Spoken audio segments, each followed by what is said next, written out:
A crise financeira de 2008 parece que foi há uma eternidade, né? Mas a verdade é que os efeitos dela, as ondas de choque, a gente sente até hoje. E para entender muita coisa do que acontece no mundo hoje, a gente precisa voltar um pouquinho no tempo para aquele dia em que o sistema financeiro global quase foi pro buraco. Então vamos lá. A nossa história começa exatamente aqui, nesse dia, 15 de setembro de 2008, uma segunda-feira que para muita gente parecia um dia normal. Mas lá em Wall Street, o clima era pesado. A tensão era daquelas que dava para cortar com a faca. Todo mundo sabia que um gigante estava prestes a cair. A grande dúvida era qual seria o tamanho do tombo e quem mais ele levaria junto. E no meio desse caos todo, com o Lehman Brothers pedindo falência e o mundo inteiro prendendo a respiração, teve gente que enxergou uma oportunidade de ouro. Olha só que a revista Esquire chamou na época: o negócio do século. Isso captura bem a natureza brutal do momento, né? Enquanto uns quebram, tem sempre alguém pronto para recolher os destroços e lucrar com eles. Vamos chamar essa primeira parte da nossa análise de o dia em que as finanças quebraram. Porque, olha, a falência do Lehman Brothers não foi só mais uma notícia do mercado. Não mesmo. Foi um momento simbólico, a ponta do iceberg de uma crise que vinha se formando por baixo dos panos há anos. Foi quando tudo explodiu, paralisando o crédito e espalhando pânico pelo mundo todo. E para a gente ter uma noção real do tamanho do estrago, olha esse número: 600 bilhões de dólares. Foi com essa montanha de ativos que o Lehman Brothers pediu falência. E até hoje, continua sendo a maior quebra da história dos Estados Unidos. É um número tão grande que é difícil até de imaginar, mas dá uma ideia do tamanho do buraco que se abriu no coração do sistema financeiro mundial. Agora, uma queda de um gigante como o Lehman não acontece assim da noite para o dia. Foi o resultado de um sistema inteiro construído sobre bases que eram cada vez mais frágeis. Era um verdadeiro castelo de cartas. Então, a grande pergunta é: como é que esse castelo foi construído? Para a gente responder isso, a gente precisa olhar lá para a base, para o alicerce de tudo. E tudo começa aqui, com as famosas hipotecas subprime. Na teoria, a ideia parecia boa. Vamos permitir que mais pessoas comprem suas casas. Só que na prática, isso significava emprestar rios de dinheiro para quem tinha um risco altíssimo de não conseguir pagar, especialmente se os juros subissem ou o preço dos imóveis caísse. E adivinha? Foi exatamente isso que aconteceu. Certo, mas como é que um problema de crédito imobiliário nos Estados Unidos virou uma crise global? A resposta está nesse processo aqui: a securitização. Pensa nisso como uma linha de produção.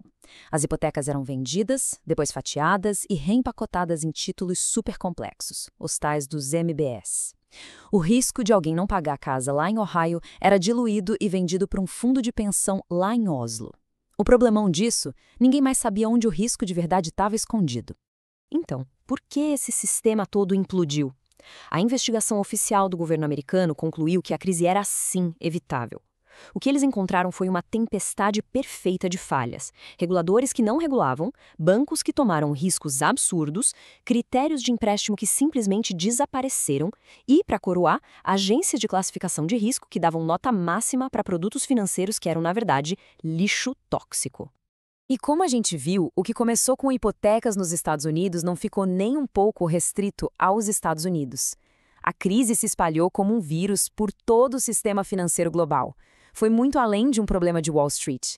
E agora vamos ver como isso se manifestou de formas totalmente inesperadas, bem longe de lá. É que quando o crédito simplesmente some nos grandes centros financeiros, a onda de choque viaja para todos os cantos da economia. De repente, empresas que não tinham absolutamente nada a ver com o mercado imobiliário americano se viram numa situação desesperadora. Um exemplo perfeito disso aconteceu aqui mesmo no Brasil. A Aracruz Celulose, uma gigante da exportação, fez apostas bem arriscadas no mercado de câmbio usando derivativos. A lógica parecia simples: se o dólar caísse um pouco, o ganho seria pequeno, mas garantido. O problema é que se o dólar subisse, como mostra o gráfico, a perda seria gigantesca. E com pânico global, o dólar disparou. O resultado para a Aracruz, uma perda de 2,5 bilhões de reais. Imagina só, uma empresa super produtiva, da economia real, quase foi à lona por causa de apostas financeiras que deram terrivelmente errado. Um efeito direto do pânico que começou a milhares de quilômetros de distância.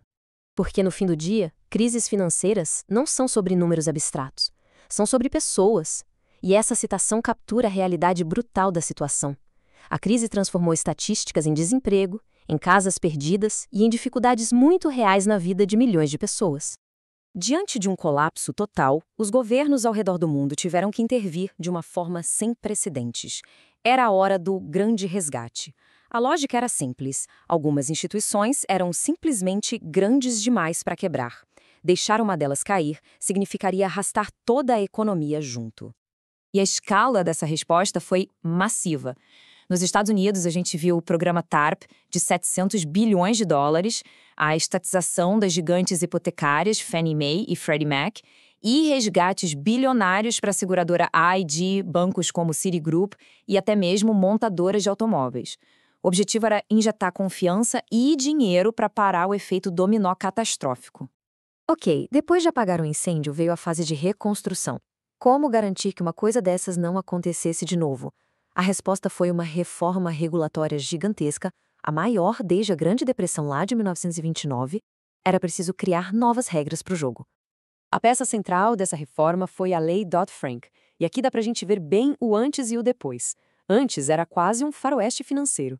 Depois, a lei trouxe os derivativos para a luz do dia, criou a regra Volcker para limitar as apostas arriscadas dos bancos e, fundamental, criou uma agência só para proteger os consumidores de produtos financeiros abusivos. No final das contas, o grande objetivo dessa nova arquitetura era bem simples: aumentar a transparência e reduzir o risco sistêmico. A ideia era garantir que a falha de uma única empresa não pudesse mais, sozinha, derrubar a economia global inteira. E isso tudo nos leva à pergunta final. Nós passamos pelo colapso, pelo resgate e pela reforma. Novas regras foram escritas, o sistema foi alterado. Mas será que ele está realmente seguro agora? Ou será que as sementes da próxima crise já estão sendo plantadas em algum lugar?